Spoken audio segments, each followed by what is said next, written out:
Welcome to English with Amy. Hey there! Today we are gonna talk about 6 super simple words. You use them all the time and they're all about one thing, showing who owns what.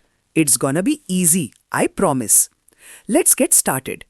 Okay, let's just jump right in with the question. Look at this apple. Whose apple is this? Is it mine? Is it yours?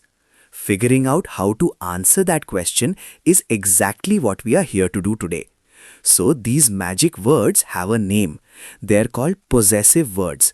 And really, their only job is to show that something belongs to someone. Super straightforward, right? They show ownership. Let's break down how they work. Alright, first off, let's talk about the two most common ones you'll ever use. These are the ones that connect me and you. And here they are, my and your. It's so simple. If I say my, it belongs to me. If I say your, it belongs to you. That's it. Let's look at an example to make it stick. So imagine I am holding a book. I'd say, this is my book. See, that one little word, my, tells you everything. It's mine, nobody else's. But what happens if I give the book to you? Suddenly, everything changes. Now, I'd say, this is your book. Just by changing my to your, we've changed who owns it. Pretty cool, huh? Okay, so that's you and me covered. What about other people? Alright, we've got my and your down. But what if we are talking about someone who isn't here? Say a friend? Well, that's where our next two words come in. We are talking about his and her. And this is really easy. His is for a boy or a man, her is for a girl or a woman. Simple as that. It just helps us be clear about who we are talking about. For example, you see a boy. He's got a bag. You'd say, that's his bag. His points right to him. No way you could get confused about who owns it. And it works exactly the same for her. If you see a girl with a nice dress, you can say, that is her dress. That word her tells us right away the dress belongs to the girl. See? Easy peasy. Okay, so we've covered one person, then another person, but what if something belongs to a group of people? How do we talk about that? This brings us to our last pair, our and their. And the difference is super important.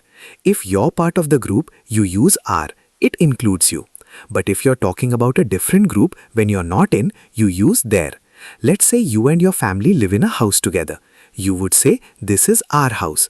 Our means you're part of the ownership team. You're included. Now, if you look across the street at your neighbor's house, you'd point and say, that is their house. See the difference? Their means it belongs to them, not to you. It separates the groups. And that's it. That's all 6 words. You've seen how they all work. So you think you've got it? It's time to find out. Let's do a super quick practice round to lock it all in. Alright, first question. The boy is holding a bag. This is blank bag. What do you think? Take a second. Okay, next one.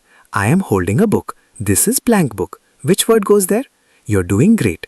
Let's keep going. You are wearing a nice hat. That is blank hat. Think about who owns that hat. Okay, last one for the practice round. We live here together. This is blank house. Think carefully about the group here. Got your answer? Alright, time's up. Let's see how you did.